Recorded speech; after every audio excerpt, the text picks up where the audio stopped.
وسهلا فيكم بقناتي الجديدة. بتمنى منكم تشتركوا بالقناة وتدعموني وتشاهدوا الفيديو للآخر. يلا نبدأ بالحلقة 12 المصيدة.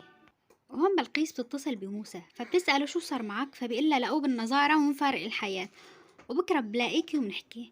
وهون بلقيس وليلاس بيقعدوا بيتحادثوا. بتسأل أمها خير شو صاير معك، بتقلها ما في شي.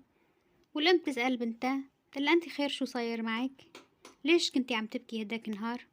فبتقلها حكيتلك القصة، فبتقلها لا غير قصة فيه. فبترجع بتقلها لبنتها انتي تغيرتي بعد ما صار هالشي مع رفيقتك روان. فليلاس بتقلها ايه بجوز اتغيرت بعد ما صار هالشي. وهون مهيب بيلتقى بموسى بيقله بدنا نحكي كلمتين. فموسى بيقله قلي من هون، بيرفض انه يحكي معه. وبعدها موسى بيلتقى بأبو مياس فبيقله اهلين استاذي. فبيقله انت كنت وعدني مشان مياس وحاسك انت كتير متغير، مو نفس الشاب يلي كنت ادرسه، وابني كتير عم يتعذب جوا بالسجن. وهون موسى اجا على البيت عم يضحكوا هو واخوه. فزين بيقول له شو صار معك، موسى بيقول له خلص تمام حليته. فزين بيقول له خلص رح نوقف شغل، انا خايف كتير. فموسى بيقول له رح نكمل وانت رح تاخد حصتك ورح تسافر. وهون على الاشارات خربانه الدنيا داعسين ولاد. فبتجي الخانم بتسألهم خير شو صاير، فبيقول اجت سيارة دعست 3 اولاد وما عرفنا مين هن يلي دعسوهم. فبتسأل في كاميرات هون، بيقول لها ايه في كاميرا هون. فبتقول له خلص انا رح اجيب صبرهم بالمقدم موسى. هدول الولاد بتكون الخانم هي اللي عم تربيهم وكانوا يشتغلوا بمسح السيارات، فبتطلب منها انه تسامحها. وهون العميد فجر بيطلب من نزار انه يجيب له سجل المكالمات اخر اسبوعين واستدعي للناس للتحقيق. وبيطلب منه شغلة تانية، انه الضباط او العناصر اللي موجودة هون اذا كان قبل عندهم مشاكل بالتزوير وهالشغلات. فبيقول له ايه بعرف ناس قبل تورطوا بهالشغلات، فبيطلب منه يسجل اسمائهم.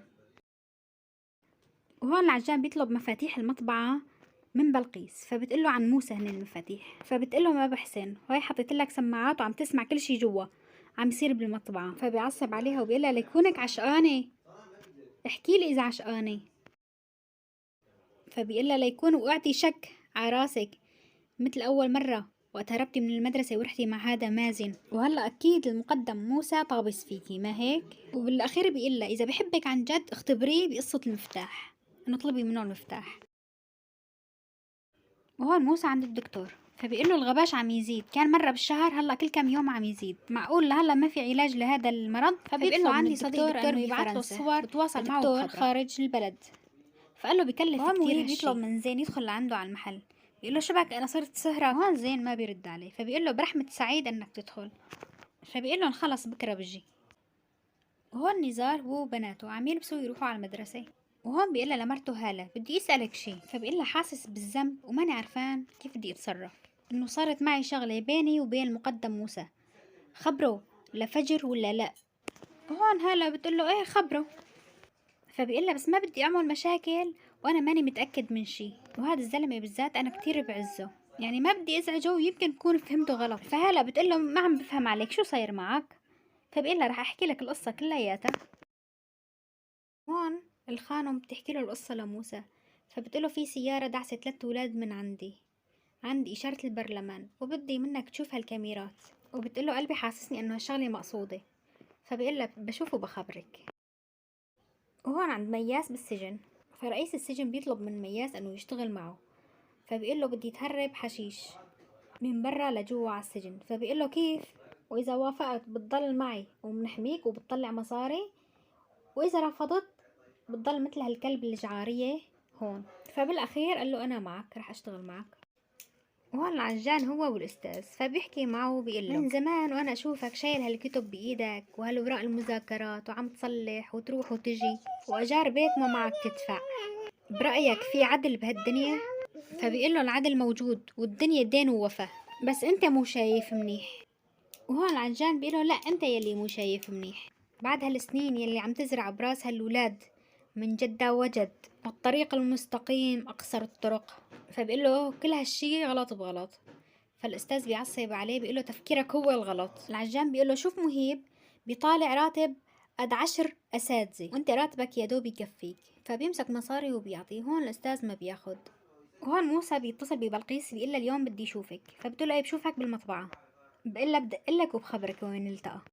وهذا المساعد والفسفوس تبع موسى، فبيسأله شو عم بيصير بالتحقيق، فبيقول له القاتل يلي قتله امبارحة طلع تحت ال 18. موسى بيقول له يعني حكمه مخفف.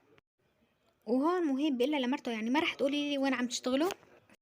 فبتقول له موسى ما بيقبل، بعدين بيجن جنانه. فهون بتقول له لجوزها مهيب وحياة عيونك المحنترين حصتي وحصتك واحد. وهون موسى بيقول له لنزار ليش ما مرقت علي بعد ما خلصتوا؟ فبيقول له والله مشغولين بالتحقيق. فموسى بيقول له لا تكون زعلان مني مشان حديثنا هداك اليوم. فبيقول له لا سيدي. وهون التقوا بلقيس وموسى، فبتقول له خير شو صاير؟ شغلت بالي بتليفونك. فبيقول لها الفرع عنا مكركب، وانا شايف اني ما اطلع المطبعة بهالكام يوم، وبدي منك انه ما نلتقي لحتى تروق هالقصص، بس انتو رح تكفوا شغل. وهون بيقول لها انتي متغيرة، انتي حتى عينك ما عم تحطيها بعيني، عم تتهربي مني ولا شو؟ فبتقول له لا ما في شي، بس مشاكل مع بنتي ليلاس. وهون بكون في شخص عم بيراقبهم، وهذا الشخص هو الضابط نزار. هلا بيلحق على بلقيس على مكان الشغل، بيفتح الشباك وبيشوف كل شي، بشوفهم كيف عم يشتغلوا بالتزوير. وهون نزار فورا بيتصل بالعميد فجر، وطبعا ما بيلحق يرد عليه لانه بكون عم يحكي مع موسى. وهون نزار هو وطالع تلقطه بلقيس، وهون بيكون معاها زين هو بيمسكه. وبعدها بلقيس بتشيل السماعة يلي زارعتها من شان العجان، وبعدها بيروح الصوت من عنده. وهون بيتصلوا بموسى مشان يجي. وهون أول ما بيدخل موسى وهو عم يشوف رفيقه نزار. وهون بتخلص الحلقة، وإن شاء الله بنشوفكم بالحلقة الجاية. شكرا على المشاهدة.